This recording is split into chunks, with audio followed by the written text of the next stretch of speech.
Bueno, pues buenos días de nuevo. Seguimos con este último día de nuestro congreso dedicado a la formación, más enfocado a las entidades de pacientes, a nuestras entidades y a todas aquellas entidades que se quieran sumar hoy a la formación de la plataforma de organizaciones de pacientes. Hoy tenemos la suerte de contar con Rafael Bengoa. Pues primero que decir que gran amigo de la plataforma y de los pacientes, y pues contaros un poco de su currículum, que todos lo conocéis, pero es el director de SeaHealth, asesor internacional en reformas sanitarias y es consejero de Sanidad del Gobierno Vasco. Con él vamos a estar pues toda esta mañana y bueno, encantados de que estéis aquí. Acordaos que podéis ir haciendo preguntas, que tenéis la herramienta para hacerlas y encantados de que esta sesión sea sobre todo participativa y podamos disfrutar todos de ella y aprender mucho. Muchas gracias. Te paso la palabra, Rafa. Muy bien, buenos días, Karina. ¿Se me oye bien? Vale. Entonces, y gracias obviamente a la plataforma por invitarme a participar y a interactuar con vosotros hoy.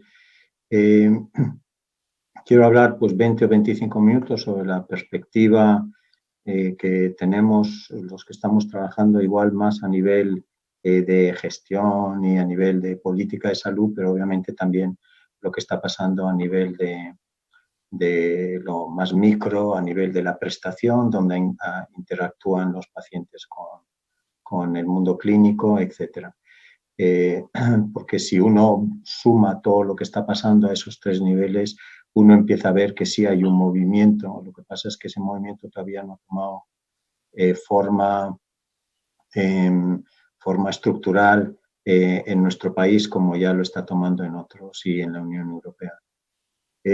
Sí quería empezar diciendo que, como muchos de vosotros sabéis, un grupo científico hemos pedido en relación a la pandemia, la crisis que tenemos entre manos, hacer una evaluación externa de la gestión que se ha hecho a todos los niveles y ayer el ministro aceptó que sí hay que hacerlo, ya no está diciendo que se va a hacer esa evaluación de lo que ha pasado para no culpabilizar a nadie, pero obviamente para poder aprender y estar listos en la posible tercera ola o también las futuras pandemias.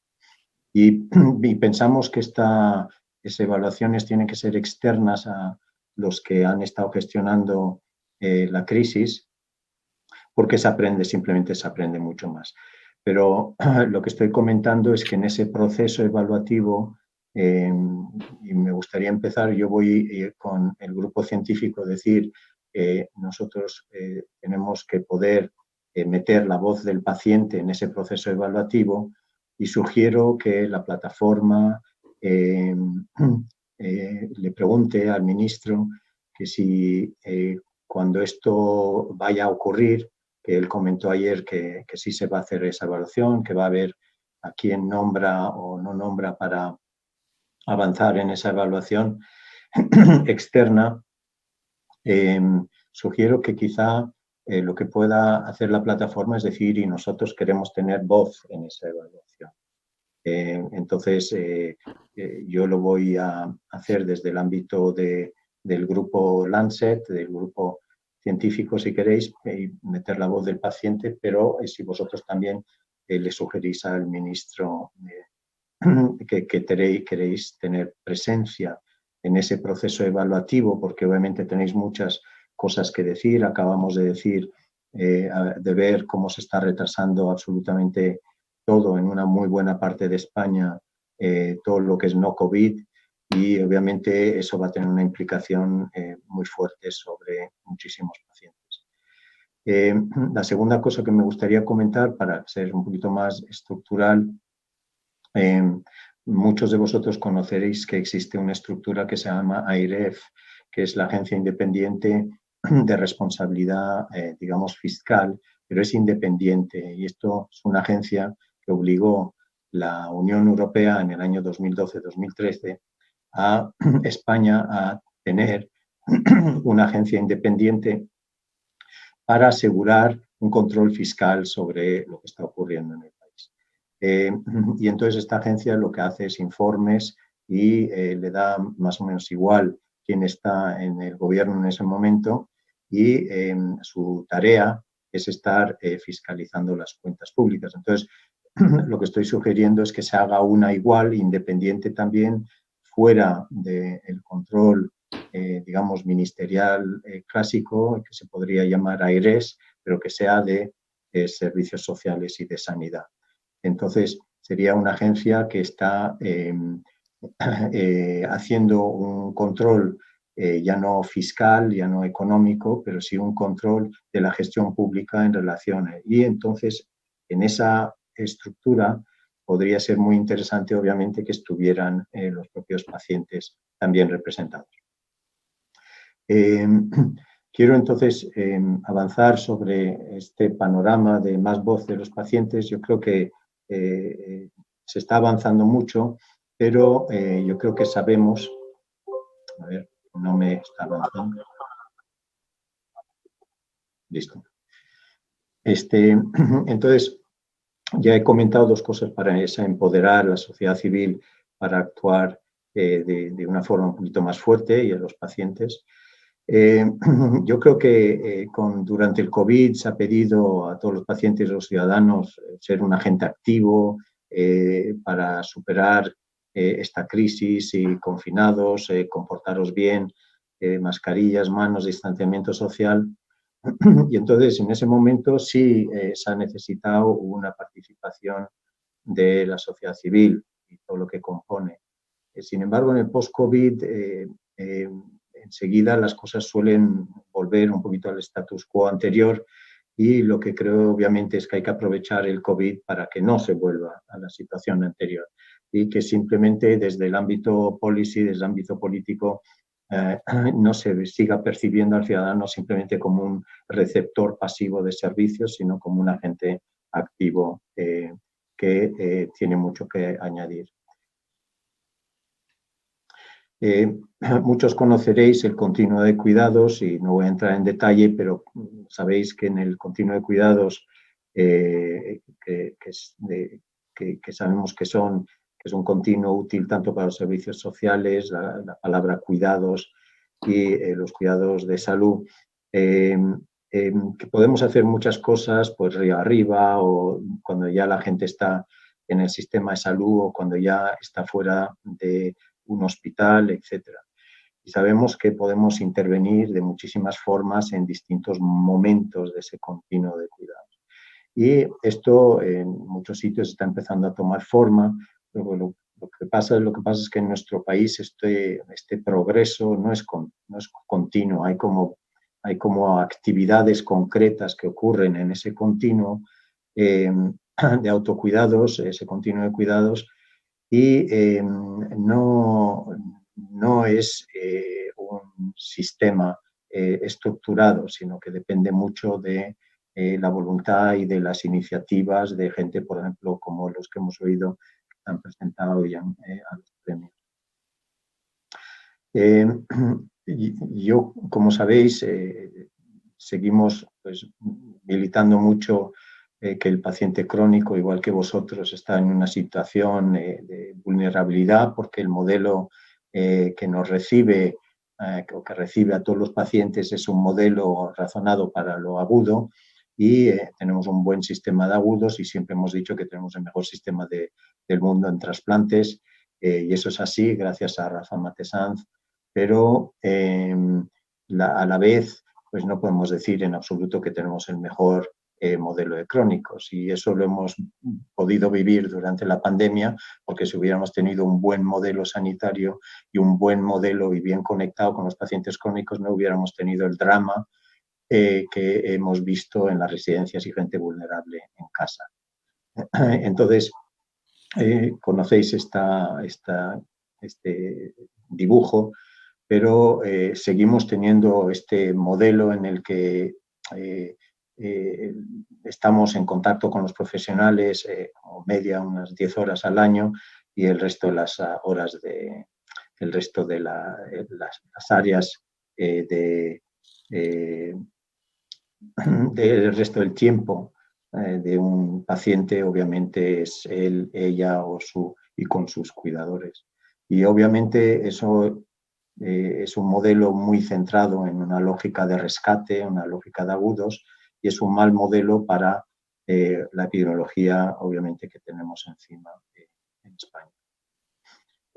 Quiero entonces repasar muy rápidamente lo que creo que está pasando a nivel macro, qué planes nacionales y autonómicos, qué se está oyendo sobre la voz de los pacientes hay, también a nivel meso de los gestores de hospitales, etcétera, y a nivel de micro en la interacción entre profesionales y las interacciones entre un grupo de pacientes y otro grupo de pacientes.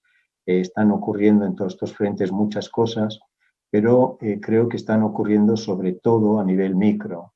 Y eso es muy, muy positivo porque, digamos, ahí es donde ocurre, digamos, la mayor necesidad de estar conectados con los cuidadores y los pacientes, pero lo que es importante en esa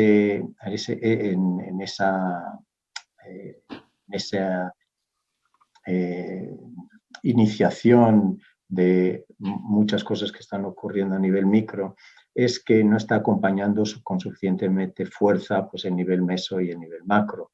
Y por lo tanto, hay mucha energía y muchos proyectos, programas que se ven a ese nivel por, obviamente, necesidad y, por lo tanto, es bueno que la plataforma y otras organizaciones estén tocando la puerta al nivel meso y al nivel macro, a nivel macro con la PNL que habéis estado emitiendo el otro día en el Parlamento. Entonces, yo creo que es importante seguir intentando intervenir o interactuar con los tres niveles, pero los dos niveles que andan flojos en relación a la voz del paciente son el nivel meso y el nivel macro. Podemos hablarlo por qué es eso. Hago clic otra vez. Ya está. Entonces, lo que quería comentar también rápidamente, a ver si el COVID, aparte de verlo obviamente como la crisis que es, si puede de alguna forma también ser un acelerador de cambio también para el tema de la voz de pacientes. El COVID, como sabéis, ha provocado un cambio rapidísimo, hay un know-how científico compartido que va a la velocidad de la luz, se han roto muchos silos, es decir, ha habido más trabajo en equipo entre la primaria y la hospitalaria, por ejemplo, y dentro de los hospitales también se han roto muchas de estas estructuras funcionales, verticales, que impiden ofrecer una trayectoria a veces digna a los pacientes. Se ha desestigmatizado lo digital tanto para los profesionales como los pacientes. Ha habido más integración de cuidados, ha habido cambios en recursos humanos, de repente estas cosas que no se podían hacer, de repente se han podido hacer, de mover enfermería de aquí a allí, medicina de allí a aquí, todos los de primaria han ido a un hospital a atender, etc. Por lo tanto, se han hecho cosas que se pensaban que eran impensables antes. Ha habido obviamente un aumento de la medicina no presencial, teletodo, telemonitorización, teleasistencia, telecuidados, etcétera.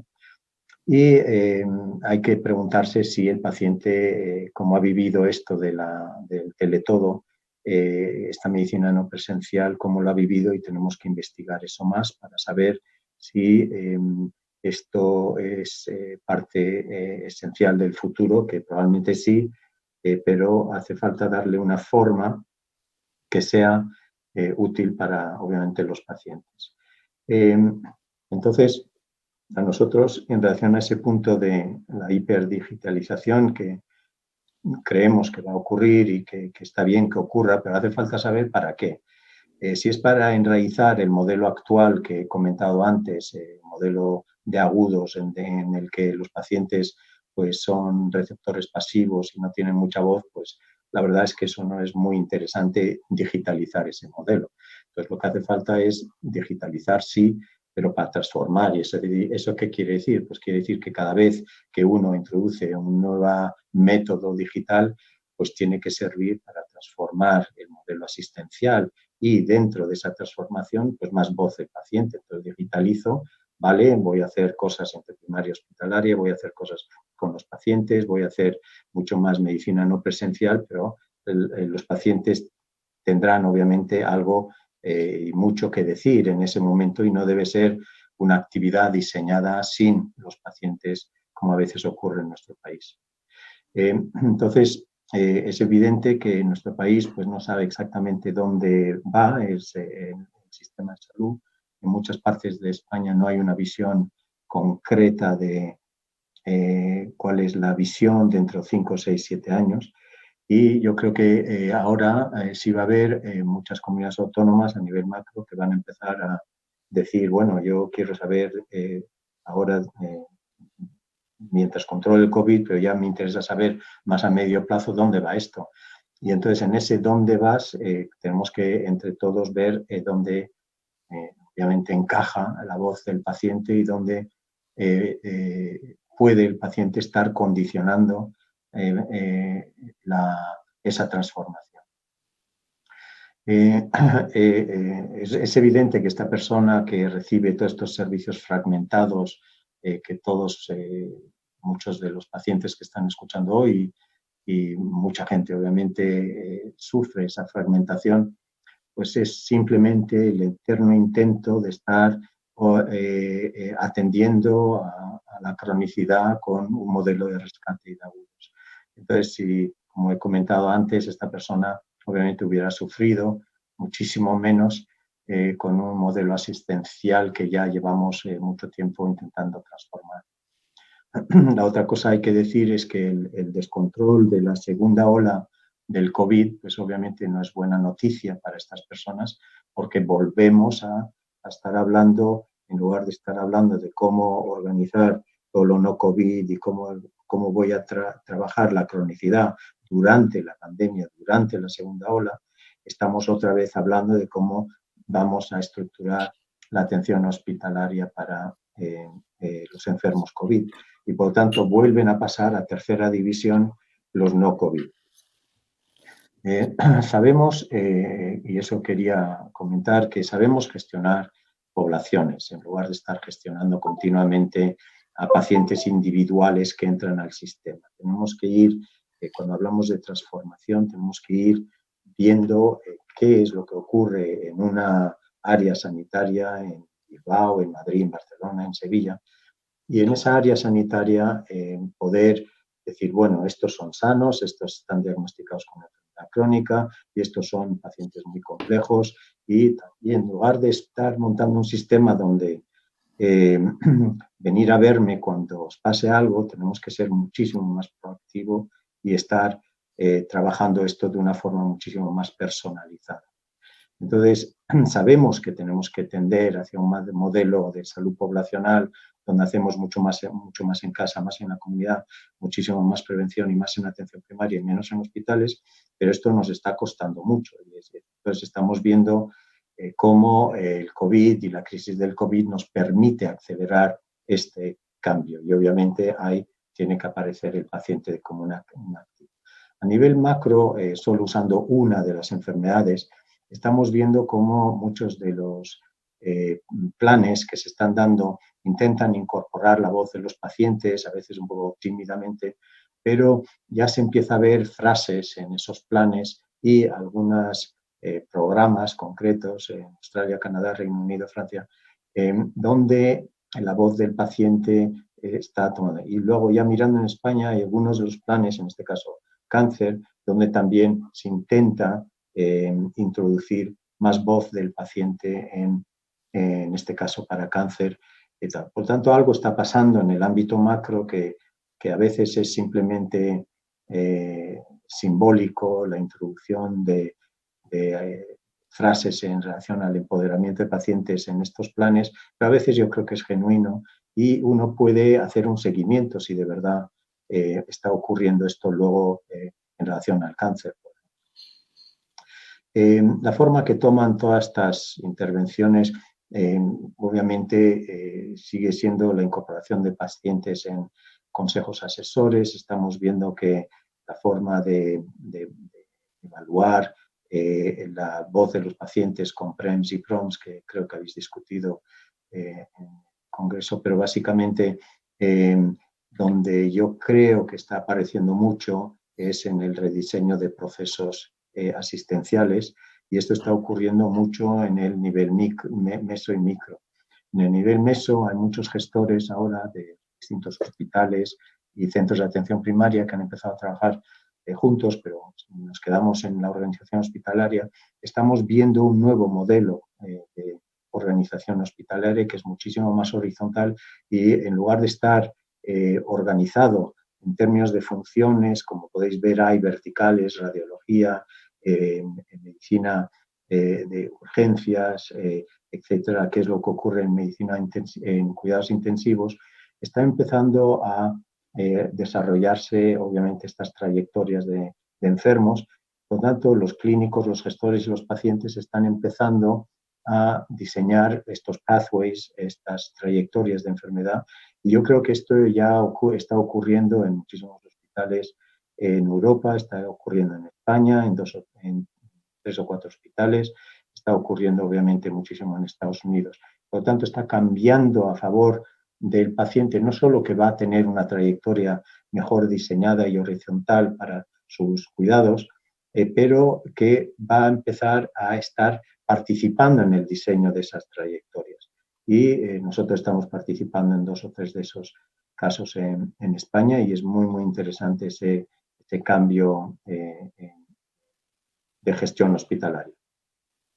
Decir muy rápidamente también que existe un amplio arsenal de gestión que antes no teníamos, pero si miráis la lista, hay de historia clínica, prescripción electrónica, teletodo, la estratificación, la integración de cuidados, nuevos roles profesionales. Es evidente que todos esos movimientos están un poquito aislados y que van tomando formas en distintos sitios, no en un sitio todos, pero poco a poco están empezando a abrir una ventana para que el paciente esté participando en el diseño de todas estas actividades.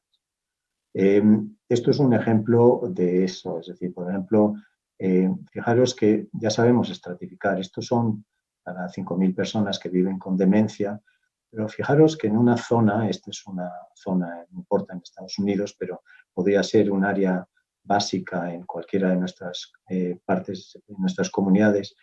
Fijaros que tampoco es tan complicado estratificar a las personas, y ya sabemos quiénes son, en este caso, las personas que están consumiendo medicamentos, etc. Y sabemos, fijaros que de esas 5.000 personas hay 50 pacientes en este sitio concreto que necesitan un cuidado muy, muy individualizado, muy intenso, con cuidados muy avanzados, cuidados paliativos, etc. Entonces, hay que clasificarlos y decir quiénes son en esa zona, esto es la gestión poblacional, y ir a por ellos de una forma especial. Luego hay otros, vais viendo obviamente la lógica que hay detrás de la estratificación, pero si me voy a la parte amarilla, ahí podéis ver que hay muchos más pacientes, en este caso en naranja y en amarillo, 1.000 pacientes, 945, que no necesitan la misma intensidad, tienen demencia, pero no necesitan la misma intensidad. Y por lo tanto, lo que hace falta es organizar los recursos humanos para proactivamente ayudarles a llevar esto. Entonces, esta estratificación ya la sabemos hacer, España además va bastante bien con esto, pero todavía no se está usando en la planificación. Y fijaros si relacionáramos esto con el COVID, si tuviéramos esto con el COVID, hubiéramos podido perfectamente decir quiénes son los que nos iban a dar, iban a tener más problemas que otros. Y es algo que hay que acelerar rápidamente, la estratificación en todo el país. Aquí no sale, pero, no sé muy bien por qué, pero aquí es un estudio que básicamente dice que la digitalización de los pacientes en España, bueno, en todos los países, esto se hizo en Inglaterra, que básicamente si uno digitaliza, obviamente ciertas clases sociales van a salir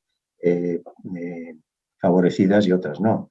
Y por lo tanto, lo que hace falta es una estrategia muy activa para que los pacientes que hoy en día pues, no tienen wifi, no pueden ser, no son personas que saben manejar toda la estructura de ordenadores, etcétera, no vayamos ahora a digitalizar el país y hacer muchísima medicina no presencial y a la vez en ese momento estar creando unas inequidades porque estamos acelerando la digitalización solo para unos y no para otros. Por lo tanto, eso requiere una visión desde arriba para asegurar que no existen inequidades, porque si no vamos a tener en esto un sistema que no va a ser nada universal. A nivel micro, que es donde quiero estar 2 minutos y ya voy acabando, este ya lo habéis visto porque lo hemos usado mucho en los últimos años, pero sigue siendo un ejemplo en el que, en este caso, Stephen era un paciente que dice que él podía perfectamente en este hospital en Suecia autogestionar su diálisis, que no le hacía falta que le estuvieran toda la infraestructura de recursos humanos alrededor de él para ayudarle. Y hubo alguien a nivel de ese hospital, en el Hospital Rihof en Suecia, que los clínicos que le escucharon. ¿Y eso cómo podría ser? Bueno, pues y hoy en día el 60% de los pacientes en este hospital y en muchísimos otros hospitales ya en Suecia están haciendo una diálisis autogestionada, apuntan a que sea el 75% de los pacientes y estos pacientes obviamente son muchísimo menos dependientes de tal, van y se hacen la diálisis cuando a ellos les conviene, pierden menos horas de trabajo o de familia, lo que fuera.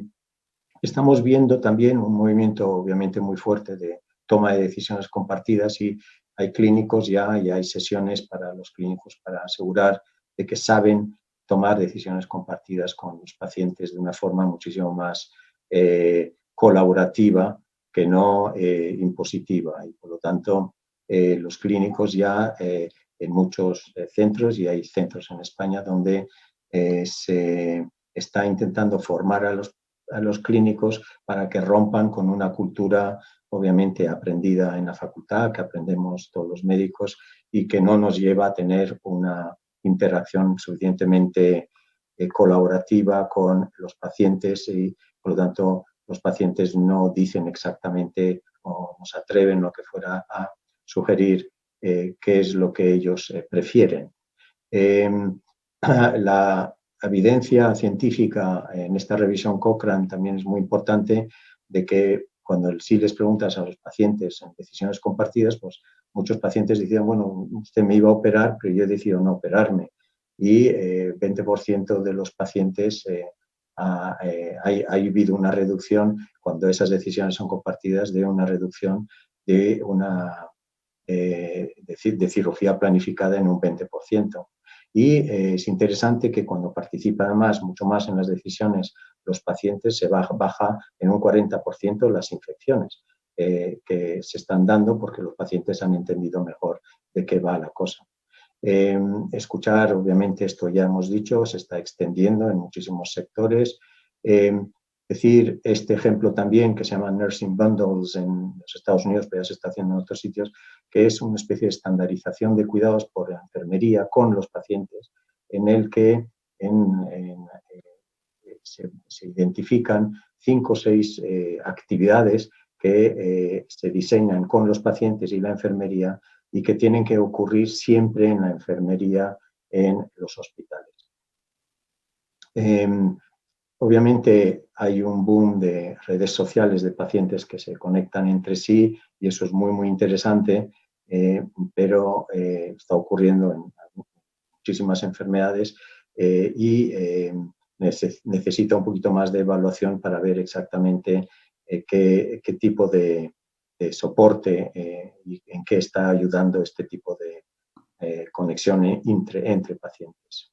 Y acabar con lo que dice Naomi Klein, que es lo que nos espera en España en los próximos meses y años. Básicamente hay un desastre que se llama el número 1, que es el COVID-19, que ya vemos que nos acaba y que va a estar con nosotros todo el año, o una muy buena parte del año que viene. Y que tenemos que estar muy, muy pendientes de que cuando hay un desastre, en este caso el COVID, hay un desastre número 2 que siempre le sigue, que es que aquellos con poder y recursos capitalizan sobre el primer desastre. Esto pasó con la industria del tabaco en las dos guerras, las crisis de petróleo, etcétera. Y Naomi lo que hace en este documento, en este libro, lo que hace es documentar de que cada vez que tenemos un desastre, luego la, las personas que tienen poder y control económico sobre nuestras sociedades lo que consiguen es aprovecharse del primer tal. Entonces, ¿por qué lo comento aquí? Porque creo que tenemos que estar muy, muy encima desde la perspectiva paciente, ciudadanos, de qué es lo que ocurre después del COVID en relación a estas cosas y que ciertos grupos no puedan aprovecharse de ese primer desastre. Os agradezco la atención y estoy abierto a preguntas como queráis. Muchas gracias, Rafa, por tus palabras y por tu presentación. Yo quiero empezar primero con una pregunta así un poco más amplia, ¿no? De la situación que estamos viviendo los ciudadanos, al final esta incertidumbre en cuanto a la COVID, en cuanto al futuro, tanto sanitario como económico, y tú que eres experto internacional y que puedes darnos esa visión, ¿esto pasa solo en España? Esta situación de tensión, al final que encendemos la tele y solo vemos a gente peleando, una situación de no diálogo, si esto cómo lo compararías con otros países a nivel mundial y esa foto, ¿no?, que nos pudieses hacer. Bueno, el peor, es decir, hay alguien que nos ha ganado, que es Trump. Pero bueno, hoy como ya se ha infectado él y Melania, pues yo creo que es posible que cambien, aunque Bolsonaro después de infectado tampoco cambió demasiado. Por lo tanto, a los que son demagogos en prácticamente todo, pues obviamente a estos vamos a seguir viendo, digamos, más ruido que nueces. Y son gente, y ha pasado un poquito en España, que hay gente en la política que busca que la ciencia encaje con su relato, no al revés. Que la ciencia es la ciencia y tiene sus límites y se han visto algunos límites de la ciencia, pero lo que la ciencia no puede hacer es encajar en un relato que le interesa a un político de turno. Y por lo tanto, lo que hace falta en nuestro país ahora es comprender que las tensiones están viniendo del ámbito político más que del ámbito, obviamente, de los pacientes o del ámbito de los clínicos, de otros ámbitos. La política está creando unas ventajas para el virus y es evidente que no hemos aprendido prácticamente nada en desconfinamiento. Entonces, lo que hace falta ahora, que estamos en una franca segunda oleada, en muchas partes de España, es aprender de la segunda. No dejar que no se aprenda de la segunda oleada. Y entonces lo que estoy comentando estos días, es que lo que hace falta, obviamente, es estabilizar el virus, pero hace falta estabilizar la política, porque la política es la que está creando parte de esas ansiedades en los ciudadanos, esa parte que ya en algunos sitios toma forma de irritabilidad, toma forma de protesta y que puede ir creciendo. ¿Y por qué? Porque estamos viendo demasiados encontronazos entre distintos niveles políticos. Menos mal que ya antes de ayer el Ministerio ya consiguió semi-consensuar los criterios y eso yo creo que está estabilizando algo la situación. Pero obviamente hace falta ahora que unas buenas partes de España y obviamente Madrid, que se va a ver confinada a partir de esta noche, que la gente entienda que van a ser 3 semanas, 4 semanas de confinamiento y que luego se van a ir relajando, pero que otra vez, como podemos ver, hay el ámbito político hecha mano de la sociedad civil como un agente activo. Entonces, siempre que hace falta que la sociedad civil se suba al carro para controlar las cosas, pero la sociedad civil lo que tiene que ahora exigir al ámbito político es también ponerse las pilas y entenderse mejor. Leía el otro día un artículo tuyo sobre los negacionistas, un poco este movimiento, nosotros lo hemos padecido, bueno, entre comillas, ¿no?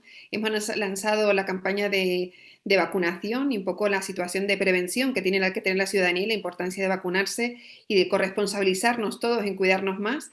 Y hemos notado esa parte de un movimiento pues que tiene unas creencias X que sí que influyen en la sociedad y están muchas veces cuestionando cosas, además del debate político y el ruido político que pueda haber, estos movimientos, ¿por qué crecen y cómo los explicarías tú, Rafa? Hombre, yo creo que si hay algo, no en relación a la vacuna del COVID, que todavía no sabemos su eficacia, pero si hay algo que no se puede negar es que la mitad de esos negacionistas viven porque se han vacunado o porque sus padres les vacunaron. Y por lo tanto, si ha habido una revolución eh, en la medicina, en la salud pública en los últimos, digamos, 40, 50 años es la vacunación. Y previo a eso, es interesante, que es un movimiento preventivo, y previo a eso es interesante que todos los grandes logros de longevidad de vida y de mejora de calidad de vida de todos nuestros países son medidas de salud pública, han sido el control de aguas, control de aire. Eh, es evidente que esas medidas de salud pública más la vacunación son los que están pegando un salto positivo para, digamos, los humanos. Entonces, yo personalmente a ese grupo obviamente va a hacer falta que nos pongamos a trabajar y que haya un proyecto y obviamente plataformas como la vuestra son muy, muy importantes para animar a la vacunación de la gripe ahora, que empieza ya esta semana que viene en buena parte de España, y luego al proceso de vacunación dentro de unos meses, probablemente dentro de 4 o 5 meses de la COVID. Yo creo, personalmente creo que muchos de esos terraplanistas, que son gente, por cierto, que son antisistema con cualquier cosa. Ellos son antisistema, pero cualquier cosa que ocurre, que sea COVID, que la Tierra es plana, de vacunas o lo que sea ellos se suben a ese carro. Eh, entonces lo que hace falta es contrarrestar esas, para que no hagan más daño del que pueden hacer. Muchas gracias. Bueno, Rafa, voy a empezar a leer ya preguntas que nos llegan. La primera, excelente ponencia, gracias Rafa. Respecto a las decisiones compartidas, llevamos unos años hablando de estos programas, pero aún podemos decir que estamos en una fase piloto. ¿Por qué crees que no se consigue escalar estos programas y qué dificultades existen desde el punto de vista del sistema? Bueno, no están mi generación, por ejemplo, en medicina, pues eh, lo que aprendió es lo contrario, es decisiones no compartidas. Entonces hay toda una generación que tiene que desaprender cómo se interactúa con los pacientes. Los propios pacientes tienen que aprender, obviamente, a sentirse muchísimo más fuertes en la interacción con el ámbito clínico, enfermería, etcétera. Y yo no le veo una salida, obviamente, en las facultades, obviamente, pero en los 2 o 3 programas universitarios nuevos que estoy viendo de carrera de medicina, enfermería no he mirado, porque enfermería de forma más natural comunica mejor con los pacientes. Eh, Creo que porque está más en la lógica de cuidados que en la lógica de curar. Pero en esos nuevos programas de medicina, pues no estoy viendo como que los médicos nuevos van a estar aprendiendo de forma activa a tener una conversación de decisión compartida. Y cuando es interesante porque lo lógico es que algo que ya está evidenciado, como he mostrado antes, se estructure dentro de las carreras. Entonces, habrá que forzar eso mucho más en esas universidades. En relación a lo actual, a la gente que está ejerciendo enfermería, medicina, etcétera, hoy, es evidente que los gestores de los hospitales, los propios clínicos, tienen que decir, bueno, ¿cómo podemos hacer esto mejor? Y donde está ocurriendo una cosa muy interesante, es que lo que comentaba antes, que es en estas trayectorias, en estos pathways, estas trayectorias horizontales de ver cómo va a ser la trayectoria de un paciente con este tipo de cáncer o con este tipo de enfermedad cardiovascular o este tipo de diabetes en este hospital o en este sistema de salud. ¿Cómo va a ser? Porque hoy en la mayor parte de España no está diseñada esas trayectorias. Lo que hay es unas estructuras que esperan a pacientes que les ofrecen algo en ese momento, pero no está diseñada la trayectoria.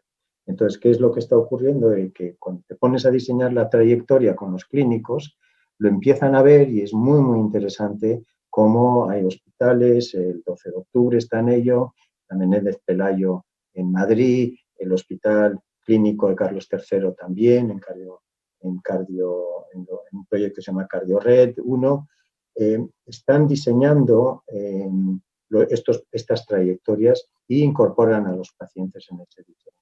Entonces, yo creo que esa es una de las formas en las que los clínicos se están dando cuenta que sí, es que cambia. Y doy el ejemplo. Por ejemplo, sabemos que en cáncer de mama, cuando no preguntas a las mujeres, lo que haces es ofrecer el diagnóstico y la media es yo y empiezo a intervenir en tu cáncer de mama al de 35 días de media en España. Pero cuando ya les preguntas a las mujeres, ¿y dónde te parece que podría mejorar esa trayectoria? Y dices, pues, yo no quiero estar 35 días entre el diagnóstico y el tratamiento. Entonces, ya se está bajando en algunos sitios a 15 días. ¿Y es por qué? Porque les hemos preguntado. Yeah. También me preguntan la presidenta de ASMAVI cómo se puede conseguir que la opinión de los pacientes sea tenida en cuenta en la organización de la asistencia de las enfermedades crónicas. Pues de la forma que yo estoy comentando, es decir, la mayor parte de las interacciones que se tienen hoy, tanto en atención primaria como hospitalaria, el 83% de ellas tienen que ver con las enfermedades crónicas. En este caso, si ya vas al hospital es porque se te ha complicado la enfermedad crónica, pero en general se debe a una enfermedad crónica sobre la que no has intervenido proactivamente como sistema.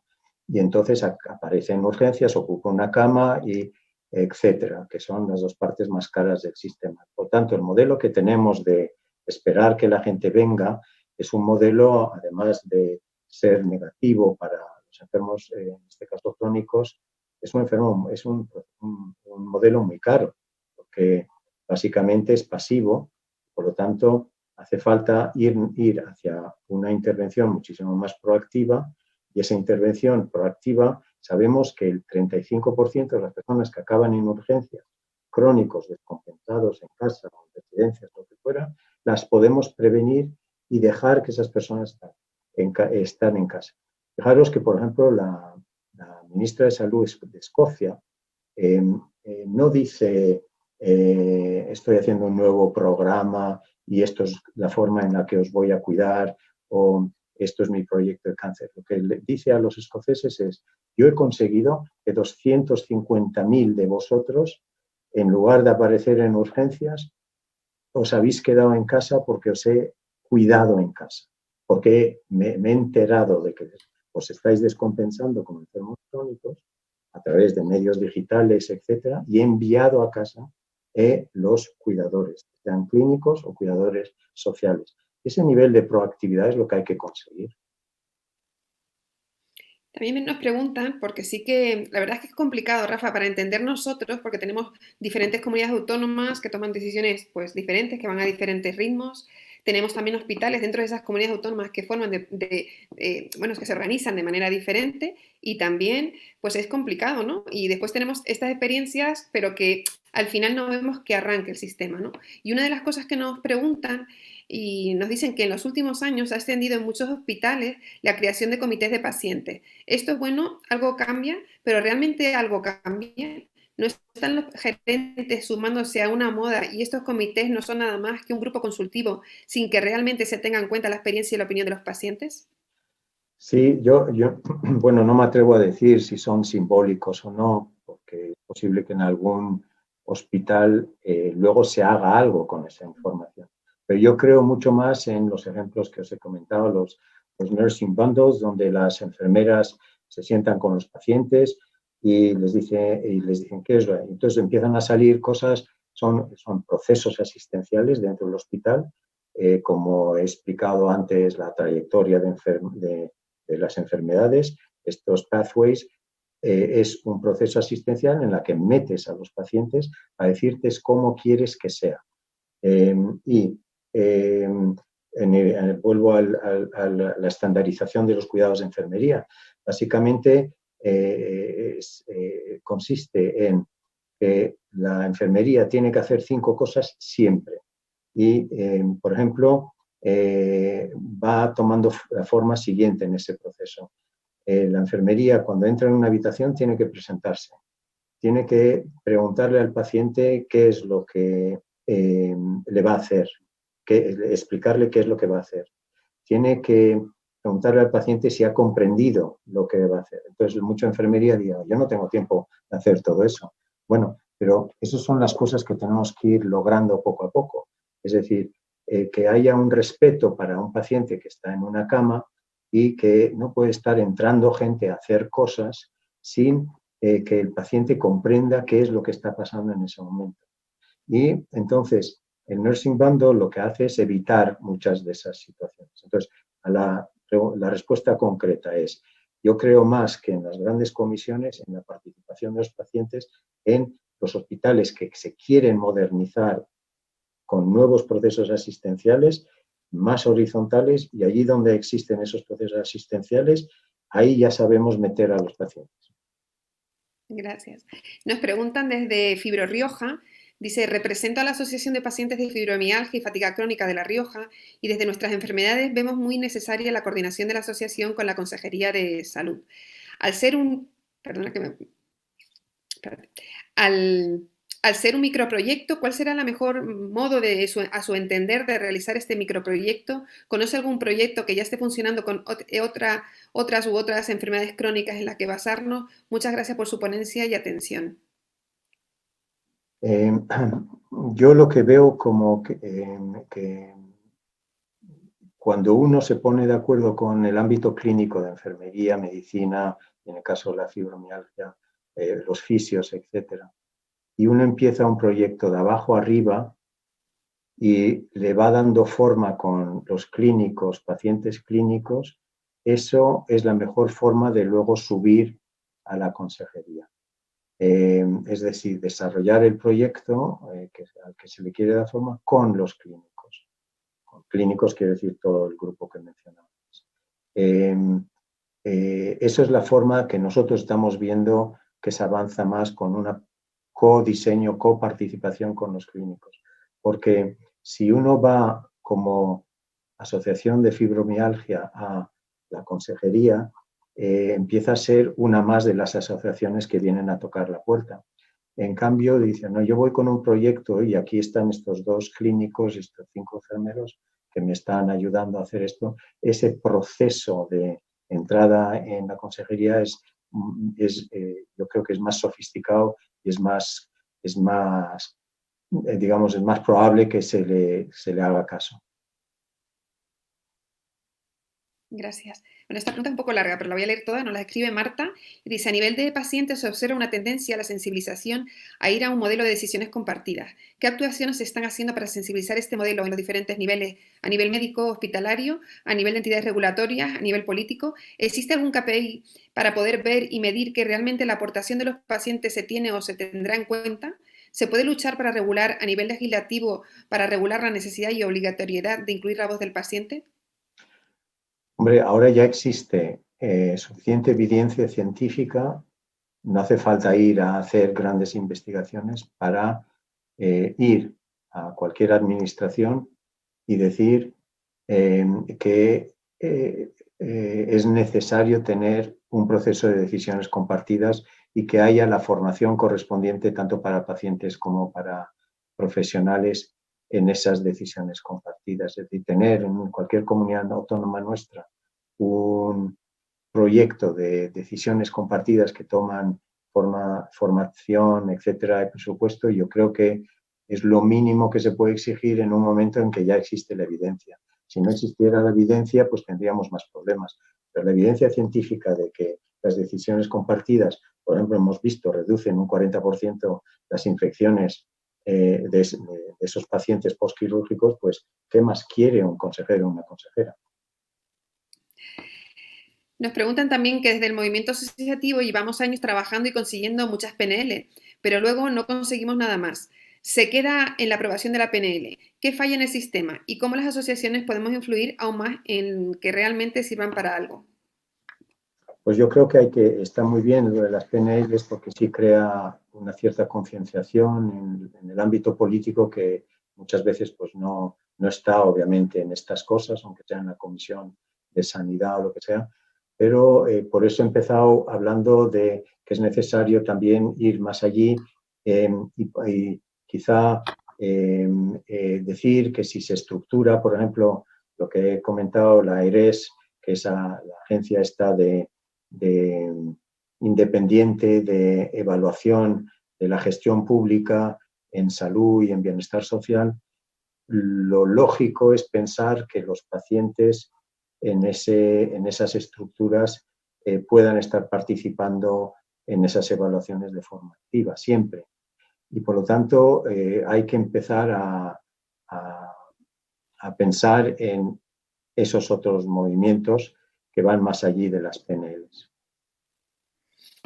Y en cuanto a nosotros, la verdad que aspiramos a estar en el sitio que podamos influir, que estén los pacientes y que podamos contribuir, ¿no?, a este Sistema Nacional de Salud más fuerte. ¿En qué órganos consultivos, ejecutivos, qué es prioritario? ¿Dónde tendríamos que poner más el esfuerzo y por dónde empezar a consolidar nuestra acción? Pues yo lo que haría es preguntar al ámbito nacional, a la Comisión de Sanidad, a cualquier consejera, consejero, ¿cuál es la visión? ¿Y qué contestan ahí? ¿Qué visión tiene usted de, en esta legislatura, dentro de 7, 8 años, qué modelo quiere ahí fuera? ¿Qué modelo asistencial? Y en ese modelo, ¿dónde cree usted que tienen algo que decir los pacientes? Algo que participar. Porque el problema que hay en España es que yo he preguntado a veces en reuniones de 400 personas si alguien sabe dónde va el sistema de salud y nadie levanta la mano. En cambio, sí sabemos de otros ministerios, da igual el partido político, sí sabemos que van a hacer 5 trenes eléctricos o rápidos a distintas ciudades y que esos solo van a estar dentro de 7 o 10 años. En eso en Fomento hay un plan a medio y largo plazo. O en medio ambiente, ¿vamos a ir a cosas más verdes o menos verdes? Pues se sabe, pues voy a hacer esto con los fuel. Entonces hay un plan a 7 o 8 años. Pero en sanidad no lo tenemos. Pues lo que hace falta es tenerlo. Entonces yo creo que hace falta exigir ese modelo, porque si no lo que está haciendo esa consejería es zigzaguear, va haciendo cosas, algunas buenas, algunas no tan buenas, pero no se sabe cuál es el modelo. Entonces, si uno dijera, bueno, ¿y cuál es el modelo que queremos? ¿Y dónde aparecen los pacientes de ese modelo? Pues entonces sabríamos ver qué pasos hay que dar para llegar a ese modelo. Ahora, si no lo has definido, estás fregado. Que nosotros vemos como pacientes crónicos, ¿no?, que entendemos el trato a las personas con enfermedad, con la COVID, pero estamos preocupados a medio y largo plazo, primero a corto, ¿no?, de que no nos dejen de atender y que no tengamos esta situación, pero también vemos que un sistema sanitario que va a tener una carga asistencial muy fuerte, ¿no? Y en una crisis económica, la verdad es que estamos bastante preocupados. Vemos esa parte de crónicos de una manera más compleja porque nuestra gente está empeorando si no logramos pues avanzar en las listas de espera y que no queden sin asistencia. Vemos los nuevos diagnósticos precoces, ¿no?, que más gente esté esperando su diagnóstico. Nosotros en España, en un estudio que hemos hecho, estamos entre 3 y 6 años para un diagnóstico precoz. Estos tiempos se agrandan también porque la atención primaria está en muchos sitios está paralizada por la COVID y ahí es donde se inicia el proceso de diagnóstico. Y por otro lado están los nuevos crónicos, las nuevas personas que necesitan urgentemente también que quedan de la COVID. Entonces, esto, ¿crees que es consciente que se está trabajando en esto de fondo? ¿Crees que esto está en la agenda política y alguien está trabajando por abajo de ver cómo vamos a tener esa Pues, visión o cómo pues, vamos a hacer para en ser un futuro franco, no cercano? mucho, Karina. Es decir, eh, yo creo que muchos estamos diciendo, ¿y cuál es el plan no COVID? Exacto. Creo que vamos a aprender cómo otros países están avanzando con el plan no COVID. Yo creo que muchos de los hospitales y los centros de salud sí están diciendo, bueno, ¿y cómo vamos a manejar lo que hemos tenido que retrasar? Por tanto, a nivel de la gestión de un hospital, por ejemplo, están diciendo a la gente, ¿cómo podemos recuperar? Ahora, si claro, de repente entras en una segunda ola, lo que es imperdonable de entrar en una segunda ola no solo es el que no deberíamos haber entrado en una segunda ola, sino que la segunda ola condiciona otro retraso. Y si tenemos una tercera ola, porque no aprendemos nada de la segunda ola, va a haber un más retraso. Y hay un momento que ya pierdes el paciente, Ya. ya lo pierdes. Es decir, por lo tanto, hace falta tener un plan no COVID, que por cierto, ya lo están llamando para los no COVID, y los COVID que se han cronificado ya se llaman largo COVID, long COVID. Que Ya. son, el long COVID es que no sabemos cuántos van a ser, pero es probable que algunos pues tengan una repercusión obviamente muy fuerte de este virus. Por lo tanto, la suma de los largo COVID más la suma de los crónicos que están necesitan un plan. Pero como todas las administraciones están en clave corto plazo, lo único que están pidiendo a sus estructuras es, bueno, intentar que no perdamos a todos estos pacientes y a todo este cáncer que se está retrasando. Los estudios ya están diciendo que un tercio de los enfermos COVID van a tener problemas renales, que pueden acabar en diálisis o en trasplantes, que va a haber un aumento de cáncer de mortalidad en un 20% por haber retrasado la primera ola. Ya veremos la segunda ola. Hay unos grandes problemas a nivel de insuficiencia cardíaca que son clínicos, que ya hay indicadores para ver que el corazón está sufriendo y se ve en el análisis de sangre como si hubiera sido un infarto. Entonces, al final, eh, eh, se tiene que sentar las administraciones y diseñar un plan no COVID. Y en esto, la parte científica, la parte de la evidencia, ¿no? Y la de los clínicos que están en el día a día y saben lo que están pasando con sus pacientes, ¿crees que es suficientemente escuchada? O sea, ¿dónde quedan también esa parte científica, las decisiones políticas? Porque si nosotros ya somos pequeñitos o nos vemos pequeñitos en esta toma de decisiones o en estos planes, ¿cómo está haciendo esa percepción o cómo se está incluyendo es la parte científica y de profesionales sanitarios? Bueno, algunos en estas otras enfermedades están hartos del COVID y no quiere que les siga afectando. Sin embargo, si de repente te quitan los quirófanos o te quitan las UCIs que eran para cardiovascular y te las quitan porque no has controlado la segunda ola, pues obviamente tú ahí no puedes hacer mucho. Pues también se sienten pequeños. Pues yo, por eso digo, yo creo que convendría empezar un plan no COVID en el país y decir, bueno, ¿qué ejemplos tenemos, etcétera?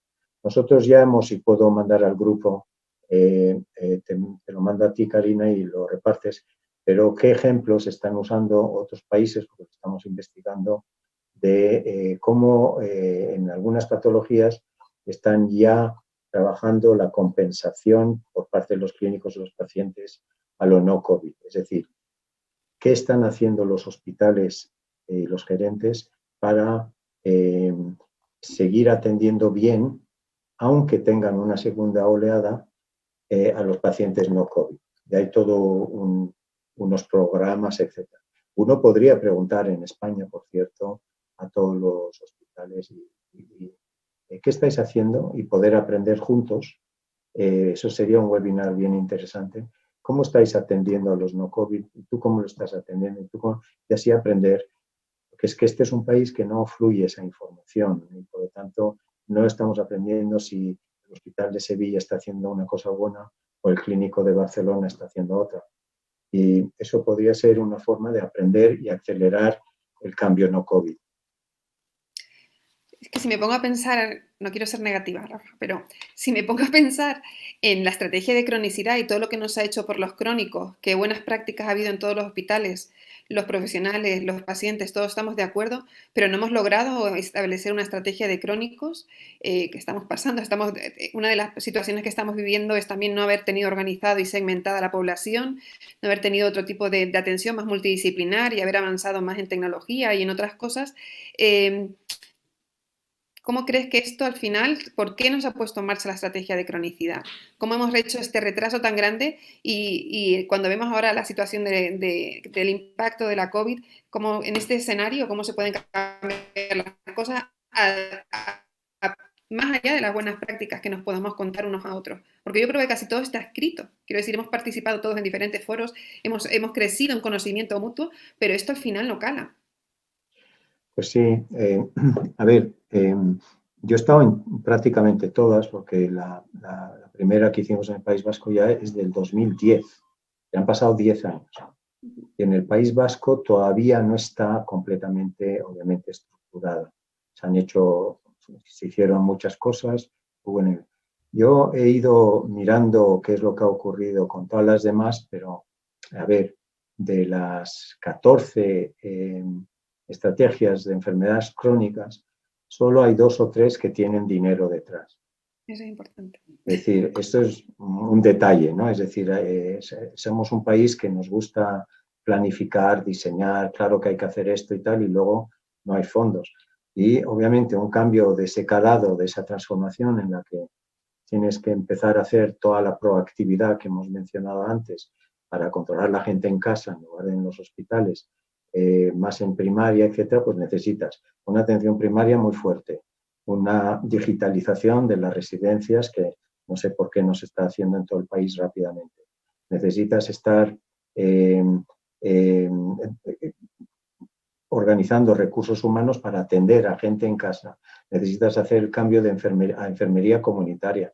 Todas las cosas que están diseñadas tampoco son casi de sentido común. Entonces, ¿por qué no se hacen? Porque seguimos presupuestando para los grandes hospitales.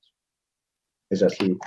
Y en esa parte, porque nosotros siempre estamos abogando, ¿no? De dar ese paso de paciente a persona con enfermedades crónicas y en la parte de coordinación sanitaria y social. ¿Cómo ves que también en ese modelo estancado o no presupuestado, cómo ves a compartir, cómo se da el salto, ¿no? A tener un modelo coordinado sanitario y social que demos servicio a las personas? Bueno, yo entiendo la frustración. Lo que pasa es que se está avanzando. Es decir, hay más y más ejemplos en la Tierra y algunos en nuestro país donde sí se está empezando a actuar proactivamente sobre la población para que no acabe en urgencias y ocupando una cama. Porque hay un interés de gestión detrás, no solo un interés sanitario. Es interesante eh, económicamente hacer las cosas antes y no después. Entonces, Frimley, por ejemplo, en Inglaterra, está consiguiendo reducir la gente que viene a urgencias, la gente que ocupa una cama, etcétera. Y hay 3 o 4 áreas en Inglaterra que ya tienen ese modelo y al haber empezado con un modelo de abajo arriba, ya lo están generalizando porque han conseguido probar los beneficios del cambio. En Nueva Zelanda no lo han hecho de abajo arriba como Frimley, por ejemplo, o algunas de lo que se llaman ACOS americanas que también están en ello. En Suecia también. No, en Nueva Zelanda lo que están haciendo es de arriba abajo. Están diciendo, mira, no vamos a seguir hablando de que hay que integrar los servicios sociales y la sanidad, sino que ya lo vamos a hacer. Y lo llaman un presupuesto, un sistema. Un presupuesto, un sistema en esta parte que se llama Canterbury de Nueva Zelanda, está consiguiendo que a nivel del servicio luego se unan los recursos humanos, se una la planificación, etc. Pero hace falta que en nuestras comunidades autónomas esos dos servicios sean uno, no que sean dos.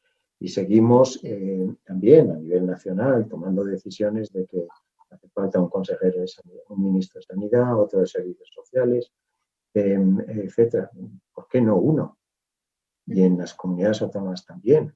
Es decir, a nivel de servicio no pueden estar bajando dos verticalidades, tiene que haber un servicio conjunto y eso es lo que han tomado la decisión en Nueva Zelanda. Por lo tanto, sí hay movimientos que nos permiten ver que otros que han hecho esas cosas de arriba abajo, de abajo arriba, están avanzando. Y yo creo que, vamos, yo llevo en esto 20 años, Corina, hablando de 2002 en la OMS, hablando de cronicidad y no me canso porque hay que seguir avanzando, empujando en esa dirección.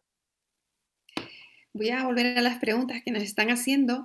Ramón Espacio, presidente de CECIDA, nos dice, coincido con usted en que para avanzar en el modelo de participación paciente, los modelos locales y horizontales. Sin embargo, creo que este tipo de experiencia suele estar soportada por proyectos con financiación privada que suelen finalizar cuando se acaba esta financiación. ¿Cómo se podría consolidar estas experiencias? Bueno, en algunos de los hospitales que he mencionado, no, es una decisión del gerente y de la dirección del hospital que dice, mira, yo he visto que en el hospital de Uppsala en Suecia, o en el hospital de Karolinska, o en los grandes hospitales americanos, hay ya casi 100 hospitales americanos cambiando, públicos y privados, con financiación propia o del hospital o de pública de administración, cambiando la forma de gestionar el hospital. Lo que pasa es que es muy difícil y hace falta mucho trabajo con los clínicos, porque los clínicos obviamente han sido educados para razonar verticalmente. Yo, cuando venga el paciente por la puerta, yo le hago esto y luego te lo paso a ti, en lugar de una trayectoria. Entonces, en España se están dando en públicos y privados, sin aportación externa, estas actividades allí donde el directivo lo ve. Así que al final dependemos, ¿no? del liderazgo que tan importante, ¿no? Para que las cosas pasen. Nos pregunta Pedro Carrascal, de Esclerosis Múltiple España, que cómo valoras el proceso de articulación de la representatividad de los pacientes que se está produciendo en España, qué podemos copiar de otros países o experiencias que conozcas. Hombre, yo lo que creo, y obviamente tanto la plataforma como la organización que lleva Pedro Carrascal de Esclerosis Múltiple, hemos visto el segundo premio, básicamente son organizaciones que se han ido profesionalizando. Y yo veo que en España hay algunas profesionalizadas y otras no profesionalizadas. Y parte del dinero, yo sé que es difícil para una organización no invertir todo en los pacientes, porque lo que te parece es que el dinero que entra de la fuente que sea tiene que ser para los pacientes. Pues no, lo que se sabe de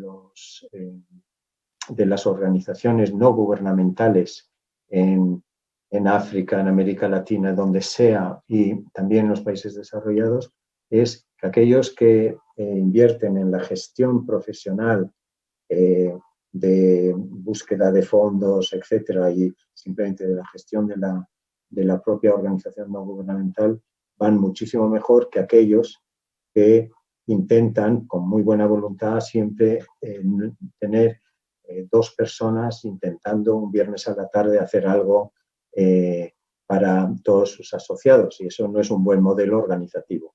Entonces hay que invertir en la organización.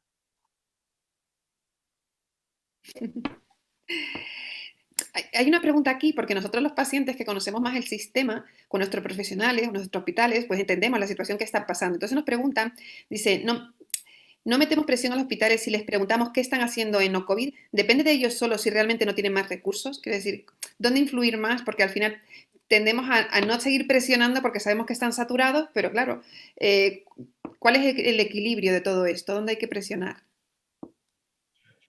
Yo creo que es la forma de presionar. La forma de presionar no tiene que ser, estamos sufriendo mucho, que obviamente están. Por lo tanto, ese sufrimiento toma forma hacia la asociación y la asociación va a decirle a alguien con responsabilidad de un tipo u otro, estábamos sufriendo mucho lo no COVID. Yo creo que es mejor ir con parte de ese discurso de diagnóstico, pero con algunas soluciones. Yo sugiero que se organice un webinar con 20 hospitales que distintas personas aquí, escuchando hoy, saben que están intentando hacer algo interesante con lo no COVID y compartir esa información, escribir un documento y decir, fijaros el resto de España, fijaros cómo están atendiendo a los no COVID. Entonces hay al gerente, al directivo, a los directivos del hospital, la dirección médica, les estáis dando ideas. Y si hay algo que no quieren los directivos y los clínicos es no ser parte de las nuevas innovaciones, porque son una cultura de innovación, les gusta hacer. Entonces, yo creo que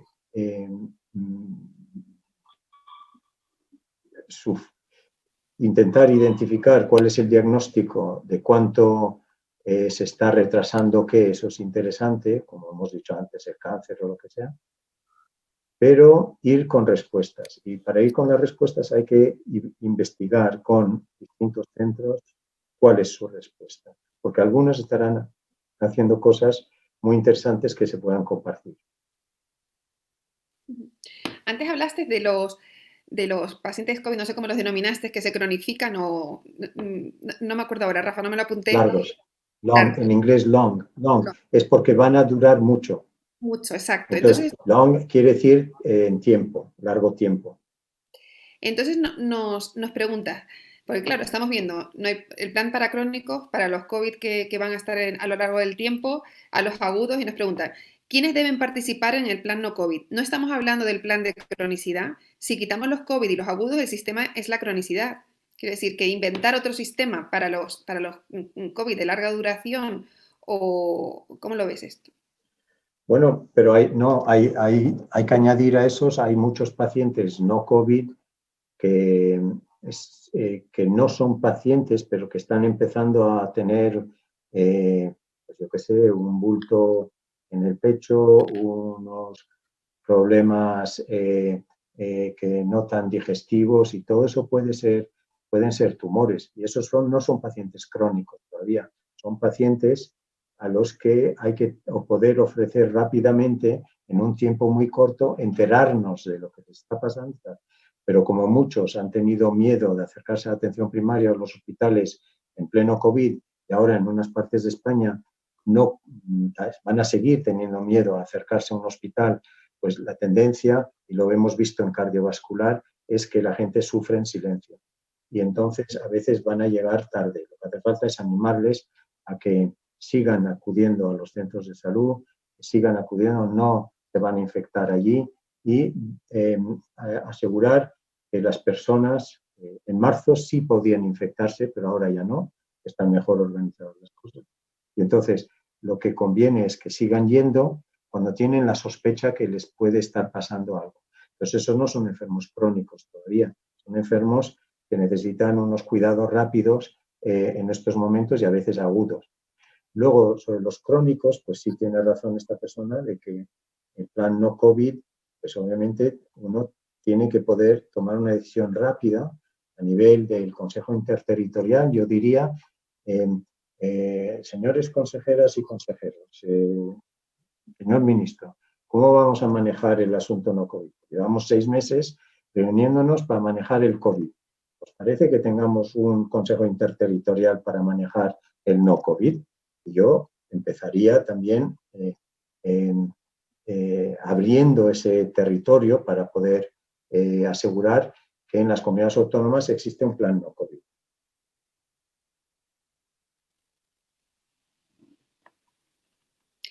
Y después hay otro dato que nosotros en nuestro estudio de impacto de la COVID, ya solo en los crónicos, tuvimos una situación de temas de salud mental, ¿no? Las personas con enfermedades crónicas sintieron que se ven más negativa su situación en 40 puntos y también la necesidad de un psicólogo y apoyo psicológico. La ciudadanía en general está viendo también una crisis, ¿no? Que al final una situación desconocida de pandemia, de miedo, de incertidumbre también económica.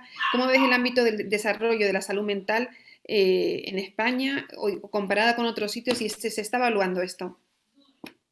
No, no se está evaluando. Eh, eh, Siento tener que, bueno, eso es mi percepción. Yo lo que creo es que aquí vamos a tener que distinguir a todos los enfermos crónicos con una enfermedad mental grave, las esquizofrenias, los bipolares, las depresiones graves, de las ansiedades e irritabilidades que hay un poquito más light. Yo creo que es importante, yo lo que haría es priorizaría primero a los crónicos de salud mental graves y diría cómo estamos manejando este grupo. Sería interesante abrir una evaluación y un estudio de cómo se están manejando estos pacientes para asegurar que siguen adheriendo a la medicación, que están teniendo sus cuidadores, están teniendo cuidados, que están siendo bien atendidos cuando tienen que hacer algo en presencia física y yo empezaría por eso. Luego a los ciudadanos que ya empiezan a, a irritarse y a entrar en procesos de ansiedad vital, pero que no son enfermos graves y que para los que se va a usar la palabra depresión sin ser pacientes depresivos, yo ahí creo que la única recomendación que se puede hacer ahora es que si van a sufrir esa ansiedad o lo que fuera, que no lo hagan solos, que lo hagan en compañía. La soledad es otro de los puntos importantes, ¿no? De tener detectadas a esas personas que han vivido esta pandemia solas, todas esas personas también con enfermedades crónicas, que también la soledad influye en los resultados en su salud, y también todos los cuidadores, ¿no? Que se han encontrado con una situación muy complicada a la hora de no tener ese apoyo de un centro de día, de verse solos en casa y sin medidas de protección. La verdad es que falta mucho visibilizar a toda la gente fuerte y valiente que está detrás de este sistema sanitario que al final nos vemos un poco invisibilizados. Voy a las preguntas que nos están haciendo ahora mismo. Pepa nos dice cómo podemos hacer desde las organizaciones de pacientes para que las estrategias de salud se implanten. Como decía la presidenta, hay mucho escrito y muchas estrategias de salud sobre la mesa, pero una vez aprobadas se guardan en un cajón. ¿Qué falla? ¿Es solo la financiación? No, no, es financiación y que aquellos que la hayan diseñado eh, lo hayan interiorizado y que sepan que tienen, si son consejeras, consejeros durante 4 años, sepan qué etapas, qué proyectos, qué programas pueden ir estructurando para llevar a ese nuevo modelo. Por lo tanto, si hay alguien que dice, bueno, a ver, yo tengo en mi comunidad 100 residencias y una de las actividades que voy a hacer es voy a digitalizar las residencias y voy a asegurarme que tengo suficiente enfermería y servicios sociales para atender a esas personas cuando yo vea que Pepe y Jorge y María allí se me están descompensando. Eso es un proyecto y es un proyecto que nos llevaría hacia la cronicidad.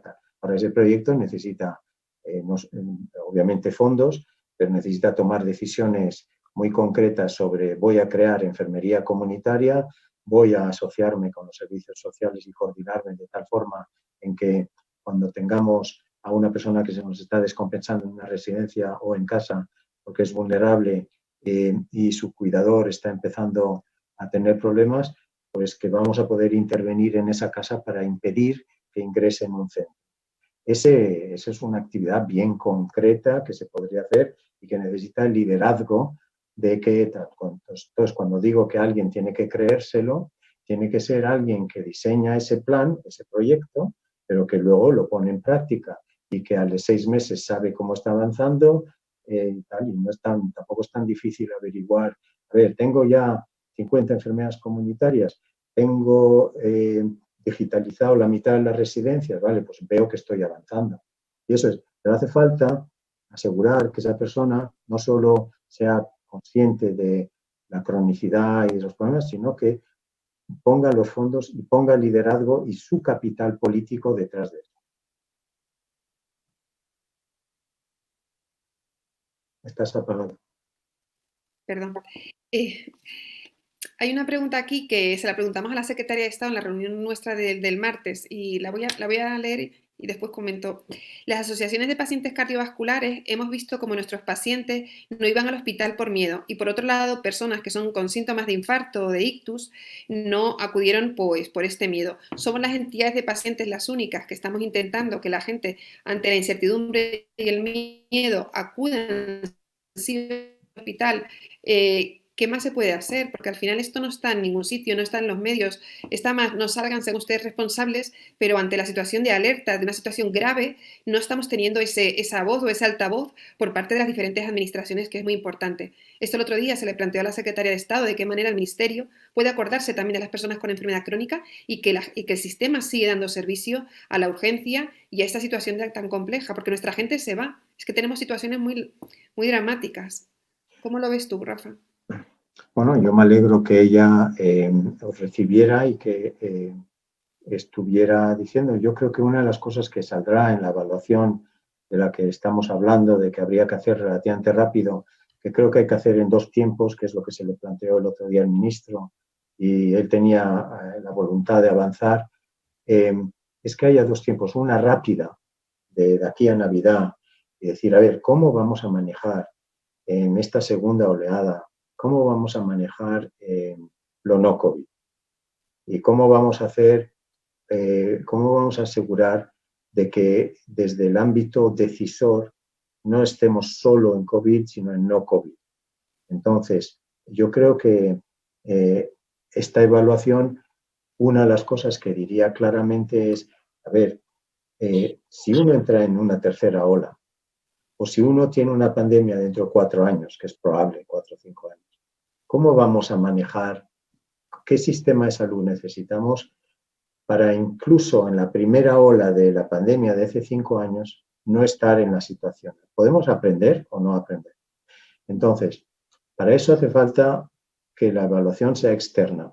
Entonces, yo creo que está muy bien que le hayáis ido a plantear eso, y eso es en insuficiencia cardíaca y está ocurriendo en muchísimas más enfermedades.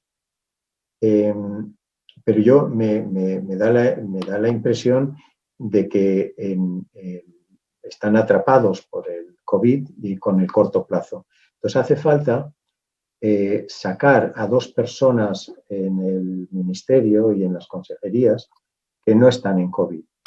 No sé si me explico. Es decir, simplemente que haya 2 o 3 personas que estén planificando lo no COVID. Y tú tienes una administración. Y dice, mira, vosotros no vais a hacer COVID. ¿Habéis estado haciendo COVID? Bien. Ahora ya no hacéis COVID. Ahora me preparáis en un mes, yo quiero un plan no COVID para esta comunidad autónoma. Y no veo por qué eso no se puede hacer. Hay infraestructura como para hacerlo. Yo sugiero eso. Nos pregunta Jesús de FENET, a la atención de los COVID, la atención de los COVID está colapsando los servicios hospitalarios y por tanto resta para atender la monitorización de crónicos cuyas patologías son progresivas. Véase la EPOC. La ausencia de recursos humanos es un juicio central, puesto que las reducciones de facultativos, enfermeras, etcétera, ha sido constante en los últimos años en Madrid. Claramente, ¿qué opinión le merece esto? No te he entendido muy bien, pues se ha cortado un poco, pero... que un poco la situación nos pregunta por la situación de los crónicos y te voy a hacer la última parte. La ausencia de recursos humanos es a mi juicio central, puesto que las reducciones de facultativos, enfermeras, etcétera, ha sido constante en los últimos años en Madrid. ¿Qué opinión le merece esto? Sí, bueno, a ver, aquí lo que ha habido es un fracaso de prevención en todos los sentidos. Y entonces estamos intentando con el modelo que tenemos de agudos estar compensando continuamente la infraestructura de prevención que no. Entonces estamos usando recursos humanos para ir a rastrear, por ejemplo, una atención primaria, cuando lo que hace falta es que la gente de atención primaria no esté rastreando. La gente de atención primaria lo que tiene que estar haciendo es atención primaria no COVID y COVID, pero sobre todo no COVID. Y había que haber tenido una infraestructura de prevención y de salud pública que permita hacer todo el control epidémico local con otros recursos que no sean. Esto ya se está haciendo, es decir, la utilización del ejército para rastrear, etcétera, pero tarde. Y el problema de esta tardanza es que mientras hemos tardado en estructurar esos recursos humanos para hacer esas otras tareas que son inmediatas, hemos estado usando los recursos humanos y hemos sacrificado, por lo tanto, la atención a ciertos pacientes. Bien, entonces, esa situación ya se está en parte compensando. Pero lo que pregunta la persona es, bueno, esto viene de atrás, todo se viene cocinando, como decíamos el otro día, a fuego lento y, por tanto, uno tiene que estar pensando que los recursos humanos, tenemos un problema de suficiencia de recursos humanos, pero para mí es más importante el tipo de recursos humanos que vamos a meter. Por ejemplo, decía, no, vamos a meter 10.000. Yo digo, ¿para qué vamos a meter 10.000? Si 4.000 de esos 10.000 no son enfermería comunitaria, de la que hemos dicho que hay que ir a controlar a los pacientes a casa, etcétera, y son gente que vamos a meter en el modelo actual, pues no hemos hecho nada. Hemos bajado un poquito la tensión del modelo actual de atención inmediata, pero lo que hace falta es agarrar todos los recursos humanos y aprovechar el momento COVID. ¿Vas a financiar 10.000 personas? Genial, pero llévalos al nuevo modelo, no a los introduzcas en el viejo modelo. Interesante esto.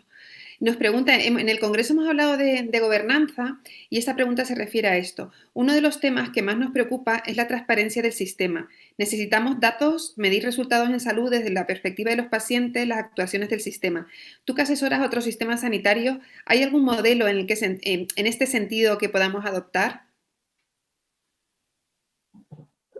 En el sentido de los sistemas de información, está preguntando. De resultados en salud, quiero decir, de que lo que estamos pidiendo para una buena gobernanza es la transparencia también, ¿no? Que los pacientes y la ciudadanía podamos también ver eso, ¿no? Y que hay una comparativa clara entre hospitales, entre comunidades autónomas. Queremos también valorar esa calidad de los servicios. Bueno, pero esa es la agencia independiente. Si no hay ninguna agencia independiente que esté dinámicamente mirando al sistema de salud diciendo, os está empezando a faltar recursos humanos de este tipo aquí, estáis empezando a tener muchos problemas en atención primaria allí. Esa agencia tiene que ser independiente, porque si depende del ministerio y de los partidos políticos, como la sanidad española está muy politizada, se tiende a no ser transparente. Eso es lo que se llama pensamiento único. Entonces, cuando estás atrapado en el pensamiento único, lo que haces es, políticamente, todos los partidos políticos en nuestro país, más que en otros, pero básicamente estamos muy incómodos con la evaluación externa y con la transparencia. ¿Por qué? Porque nos gusta controlar la información de dentro. De hecho, esos han sido los problemas en la crisis del COVID, que no ha habido transparencia entre unos y otros. Y entonces seguimos teniendo, en este caso, esta semana estamos viendo que unos tienen unos datos y otros tienen otros datos. Pero eso, ¿cómo es posible? En el año 2000 ya sabemos que eso tiene que haber un dato. Entonces yo lo que espero en el caso concreto del que estamos hablando, en este caso Madrid y Ministerio, es que la comisión esta mixta, que sea estructural, que se tiene que reunir, pues estén hablando solo de un dato. Tú, como ciudadana en Madrid, ¿cómo es posible que tú estés diciendo, bueno, ¿cuál de los dos tiene razón? No, hay unos datos, punto. Y se toman decisiones sobre sobre esos datos. Y luego, sobre el tema obviamente, la transparencia, tenemos que empezar a meter en nuestro país una cultura muchísimo más evaluativa, muchísimo más transparente, muchísimo Estamos muy lejos de eso, estamos lejos. ¿Y conoces algún ejemplo que, como nos piden un ejemplo a nivel país o a nivel experiencia que conozcas que estén más avanzados que nosotros, que seguro que muchos, pero que podamos mirarnos y aprender de otro país o de otras iniciativas en resultados en salud? Bueno, el mundo anglosajón y el mundo escandinavo está claramente más avanzado que nosotros en transparencia. Pero es verdad que esa transparencia toma forma estructural. Es decir, no es tengo la voluntad de ser más transparente, sino tengo estructuras como esta de la que estamos hablando hoy u otras que me permiten usar la información e investigar de forma dinámica para mostrar la transparencia. Por ejemplo, hoy la tenemos gracias a AIREF, que es el organismo fiscalizador, tenemos mucho mejor información y solo han pasado 4 o 5 años desde que se estructuró. Y esto es gracias al ministro hoy que está en Seguridad Social, pero que montó una AIREF. Sabemos información independiente de lo que está ocurriendo a nivel fiscal en España, a nivel económico.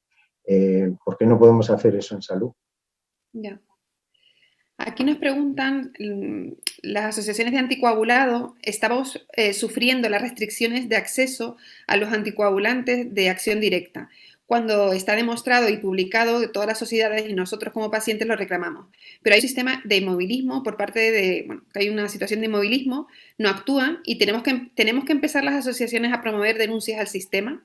Es decir, porque llega un momento que están agotados de pedir, de que lo ven incomprensible, ¿no? Esta situación que mejora la calidad de vida de los anticoagulados y que si tenemos que pasar a dar el paso de denunciar o a ser mucho más contundentes en la petición. Yo creo que va a haber mucha judicialización por el COVID. En distintas partes de España, pues esta administración no la ha hecho bien. Eso a mí en general, pues no me parece una buena forma de avanzar. Yo sigo creyendo en que hay que convencer más que imponer. Pero es verdad, con este tema de la anticoagulación,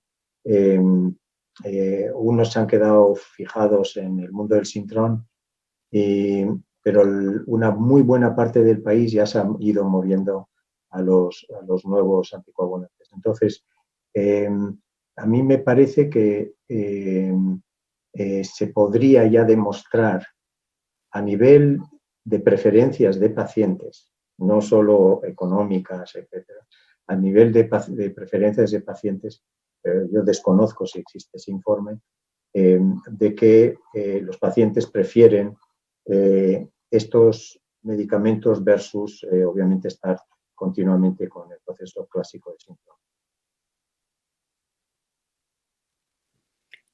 Aquí vemos un claro ejemplo del todo el tema de digitalización, ¿no? Y un poco de cómo vemos nosotros esa atención, pues al final que dé respuesta a las personas con enfermedad crónica entendiendo su situación. Te voy a decir lo que nos escriben. Dice, hola, soy Begoña, paciente crónica de Valladolid con unas cuantas autoinmunes. En Valladolid, aunque seas crónico, los médicos de familia te hacen consulta por teléfono.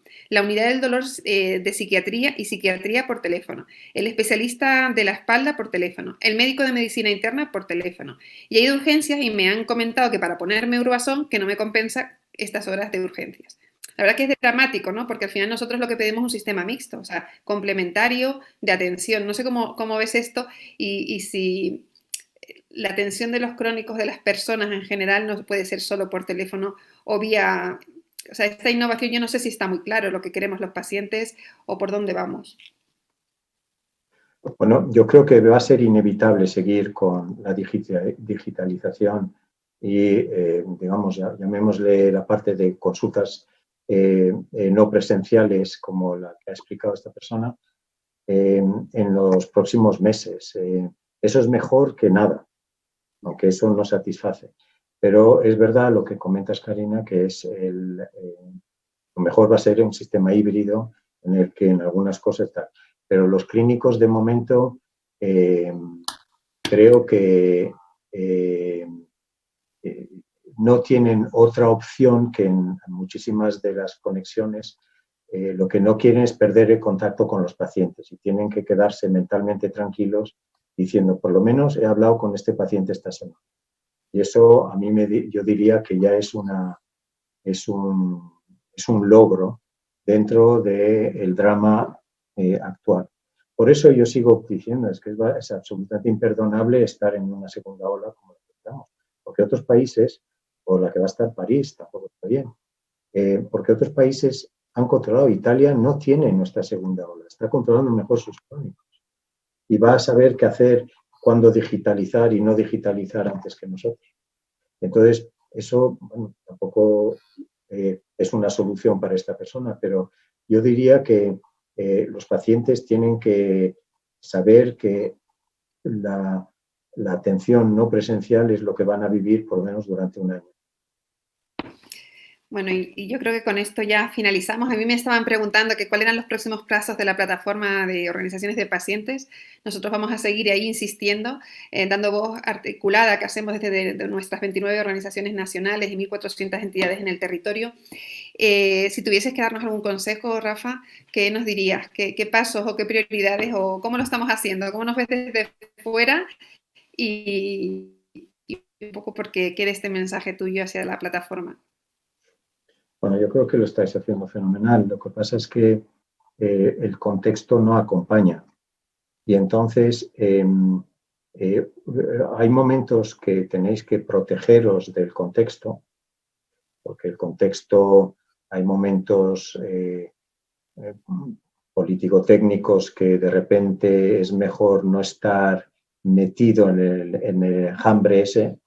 Por lo tanto, vais a tener que ser muy, muy juiciosos, si es que existe esa palabra, a la hora de decir cuándo vais a tocar una puerta y no tocar una puerta, porque el lío es mayúsculo y por lo tanto no es el momento tal.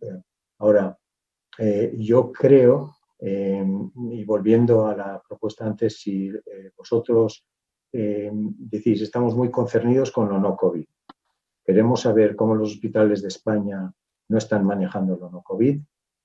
Vamos a cada uno a ver qué hospital está haciendo algo interesante en lo no COVID y lo vamos a compartir. Y en eso os estáis adelantando al ministerio, a las consejerías y tal, porque no tienen tiempo de hacer eso. Entonces, eso va a venir muy bien y es una forma, digamos, técnica de alzar la voz. Pues muchas gracias, Rafa Bengoa. Ha sido un placer tenerte con nosotros. De verdad, muy agradecidos de tu apoyo y de tu conocimiento y de tu buen hacer. Y nada, A ya al resto vosotros. de audiencia, pues nada, deciros que muchísimas gracias por haber compartido estos 3 días con nosotros, a las entidades de pacientes y a los pacientes que mucho ánimo, cuidaos mucho y seguimos adelante. Nos tenéis para lo que necesitéis. Muchas gracias y hasta pronto.